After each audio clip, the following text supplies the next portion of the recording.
Un simple vote, une bascule immédiate. En quelques heures, le principal rempart électoral du Burkina Faso est effacé. Mais qui désormais détient le cœur numérique de la démocratie? Qui manipule dans l'ombre le destin électoral d'une nation entière? Dans l'histoire contemporaine du Burkina Faso, rares furent les décisions aussi radicales, aussi soudaines. Pourtant, en l'an 2025, ce choc s'abat sur le pays comme la foudre. Un soir d'automne, l'Assemblée de transition acte officiellement la dissolution de la Commission électorale nationale indépendante, la CENI. Cette institution, pilier du processus démocratique, organisait chaque élection nationale depuis plus de 2 décennies. Pour beaucoup, elle incarnait la garantie ultime de transparence, de probité et d'équilibre entre les forces politiques du pays. En un instant, ce pilier s'effondre sous le poids d'un simple décret.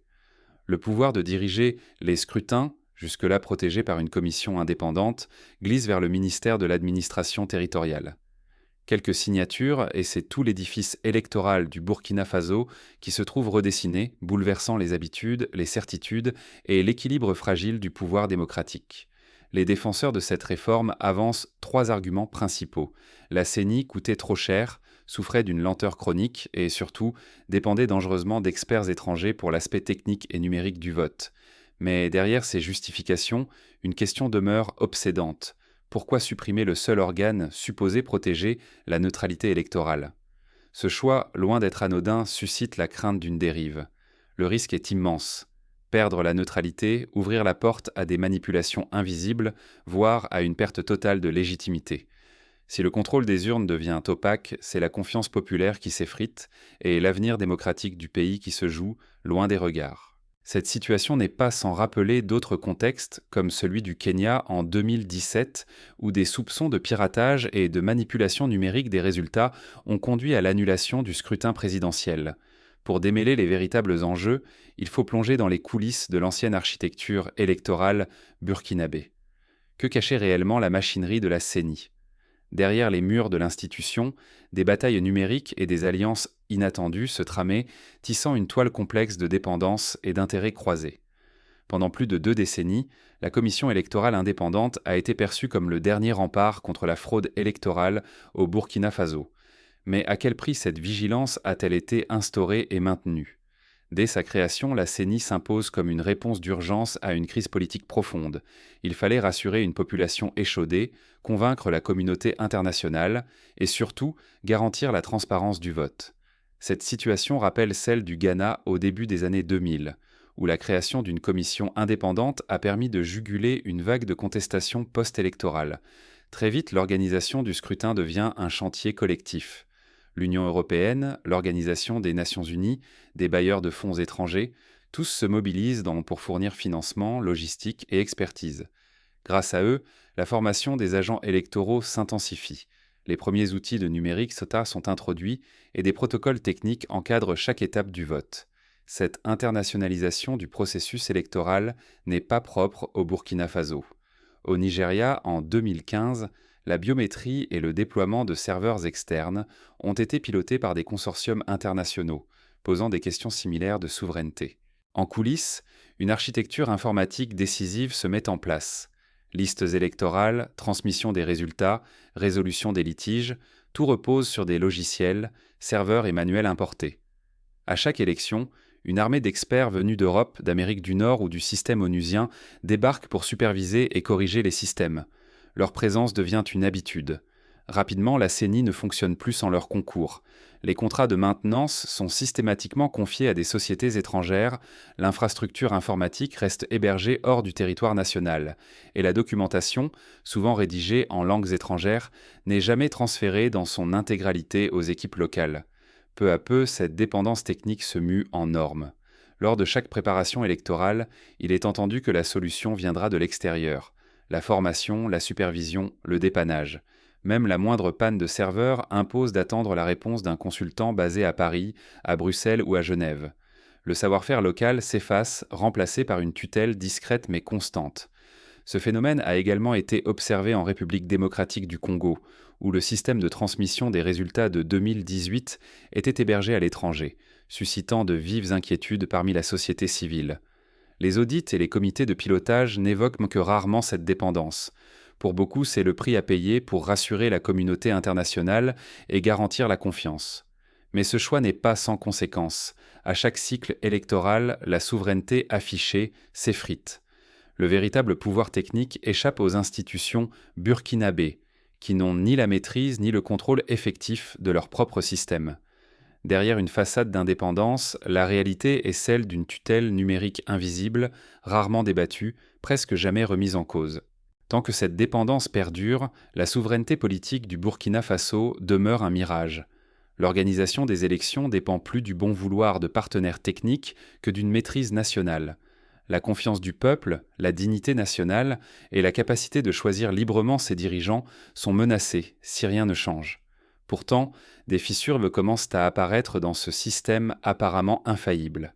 Des signes de crise éclatent peu à peu, révélant la fragilité d'une architecture trop longtemps confiée à l'expertise étrangère. La Côte d'Ivoire, lors de la présidentielle de 2010, a connu une situation similaire. Une dépendance excessive à des logiciels étrangers a généré des tensions lors de la proclamation des résultats. Quand la première panne majeure survient, tout le système s'enraye. Pour la première fois, la crainte d'un effondrement technique plane sur le pays. Cette crainte n'est pas sans fondement. En Estonie, pionnière du vote électronique, des audits indépendants ont révélé la possibilité d'interruptions massives, capables de bloquer tout un scrutin. Sous la surface, l'édifice électoral du Burkina Faso cachait une fragilité inquiétante, et peut-être bien davantage. En 2025, la Commission électorale nationale indépendante, la CENI, devient la cible de critiques croissantes. Citoyens et députés dénoncent un coût désormais exorbitant, des retards répétés et une logistique incapable de garantir des élections fiables. À chaque scrutin, les budgets explosent, mais les défaillances persistent. Matériel en panne, centre de vote mal approvisionné, résultats annoncés avec plusieurs jours de retard. Des audits internes viennent confirmer les soupçons. Depuis des années, la CENI renouvelle ses contrats avec des entreprises étrangères sans appel d'offres transparent. Le matériel, souvent obsolète ou inadapté, arrive sans que les techniciens locaux aient les compétences pour le maintenir ou le réparer. La promesse initiale de transfert de savoir-faire s'est évanouie. Une dépendance technique, discrète mais totale, s'est installée. Les réformateurs découvrent alors que certains modules logiciels, essentiels au système électoral, restent connectés à des serveurs hors du pays. Non seulement ces serveurs hébergent des données sensibles, mais ils permettent aussi des accès réservés à des entreprises étrangères. Ces accès, rarement audités, offrent la possibilité de surveiller, modifier ou extraire des informations électorales cruciales, sans laisser de traces immédiates sur le territoire burkinabé. En analysant les journaux systèmes, les enquêteurs relèvent une anomalie troublante. Chaque nuit, après minuit, des gigaoctets de données sont transférés vers l'étranger. Officiellement, il s'agit de sauvegarde ou de mise à jour. Mais la fréquence, le volume et l'opacité de ces transferts sèment le doute. Qui possède réellement les clés numériques du scrutin? Ces failles sont-elles de simples oublis ou des portes dérobées laissées ouvertes sciemment? La tension grimpe d'un cran lorsqu'une équipe de techniciens locaux tente de désactiver l'un de ces modules critiques. Ils se heurtent à une impossibilité d'accès. Certaines fonctions sont protégées par des codes détenus uniquement à l'étranger.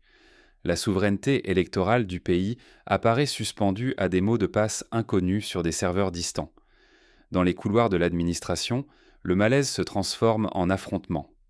D'un côté, des partisans d'une rupture radicale veulent tout reconstruire, quel qu'en soit le prix. De l'autre, les défenseurs du statu quo agitent la crainte d'un chaos logistique, d'un vide technique total.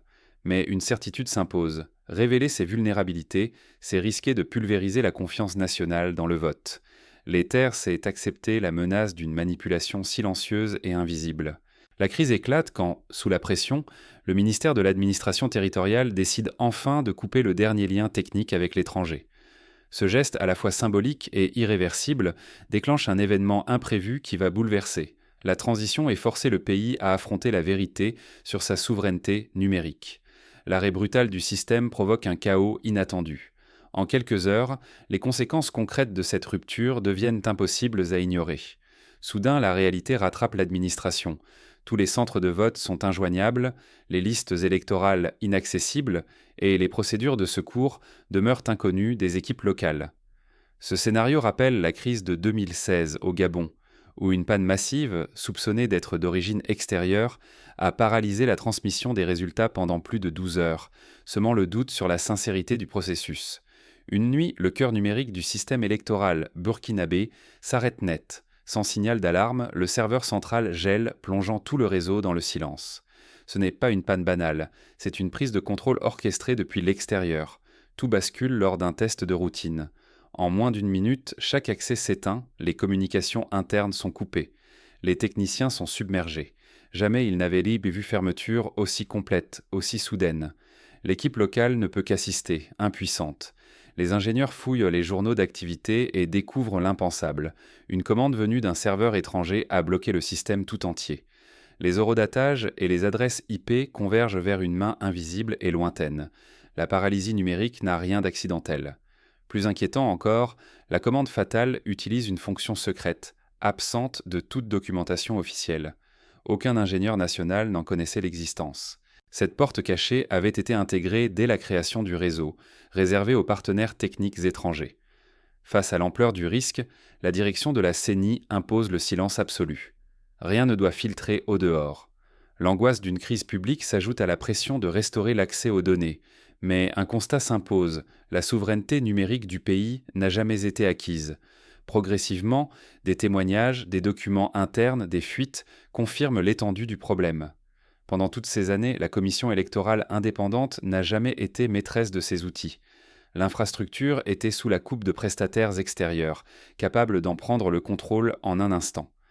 Le danger est total. Tant que ce pouvoir reste hors de portée nationale, le Burkina Faso risque de perdre à jamais la maîtrise de ses élections. La légitimité du choix démocratique, la capacité même de décider de l'avenir du pays, vacille. La souveraineté nationale, affichée dans les discours officiels, se révèle d'une extrême fragilité. Ce constat rappelle le cas haïtien, où des audits post-électoraux en 2015 ont révélé que des serveurs situés à Miami avaient accès à l'ensemble des bases de données électorales du pays, rendant illusoire toute autonomie réelle. Devant l'urgence, l'État n'a plus le choix. Il ne s'agit plus de corriger ni de faire confiance aux anciens partenaires. Tout le système doit être arrêté, réinventé, reconstruit pierre après pierre, sous contrôle burkinabé. Mais avant de tout rebâtir, il faut comprendre comment un tel piège a pu être tendu. Qui, dans l'ombre, a permis cette dépendance mortelle? Quels mécanismes, quelles failles ont été négligés, ignorés ou même acceptés par résignation ou par intérêt? La souveraineté, au XXIe siècle, ne se décrète plus seulement dans les constitutions. Elle se code, se chiffre, se crypte autant qu'elle s'écrit en articles de loi. Les États modernes doivent être capables de maîtriser l'ensemble de leurs infrastructures numériques sous peine de voir s'évaporer leur indépendance politique. Cette leçon, le Burkina Faso la découvre dans la douleur, mais elle concerne aujourd'hui toutes les démocraties émergentes. Au Burkina Faso, cette réalité s'impose brutalement avec la dissolution de la commission électorale indépendante. Soudain, il ne suffit plus de surveiller les urnes ou de compter les voix sous l'œil de témoins impartiaux.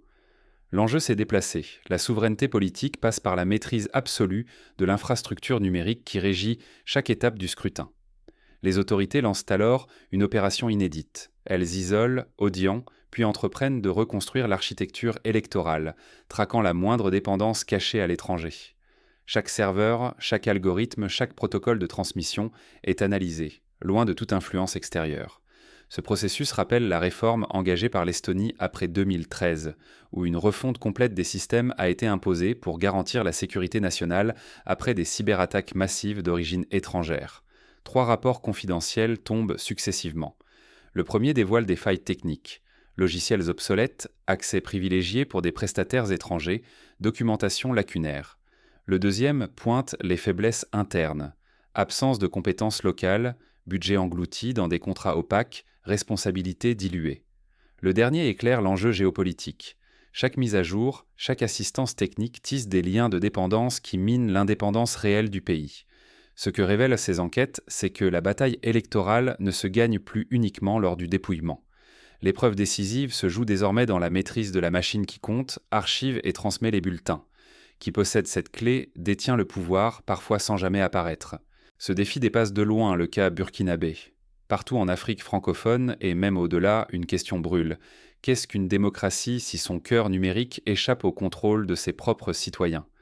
Rater ce tournant technologique, c'est risquer d'offrir à des acteurs invisibles la capacité de manipuler, ou même de voler, le choix des générations futures. La souveraineté démocratique et la confiance du peuple sont en jeu. En 2020, le Mozambique a vu ses élections contestées pour des raisons similaires.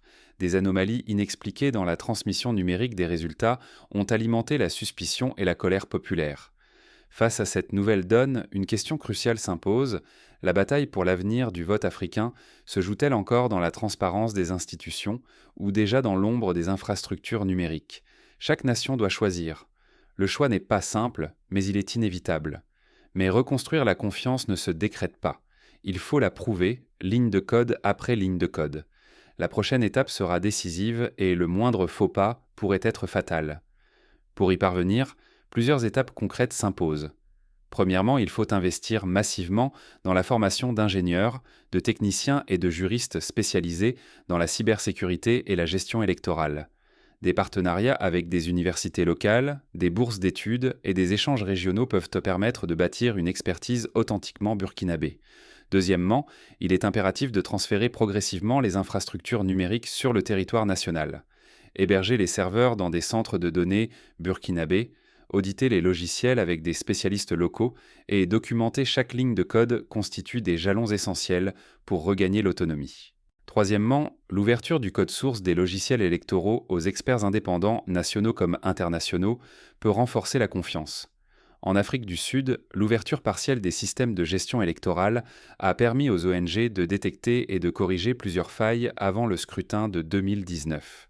Quatrièmement, instaurer une culture de la transparence dans la passation des marchés publics liés au vote numérique.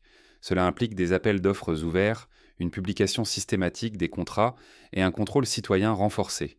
La société civile burkinabé aura ici un rôle crucial à jouer, à l'image de ce qui s'est construit au Sénégal grâce à l'Observatoire électoral citoyen. Enfin, il faut développer des procédures de secours entièrement manuelles et déconnectées, capables de prendre le relais en cas d'attaque ou de panne majeure.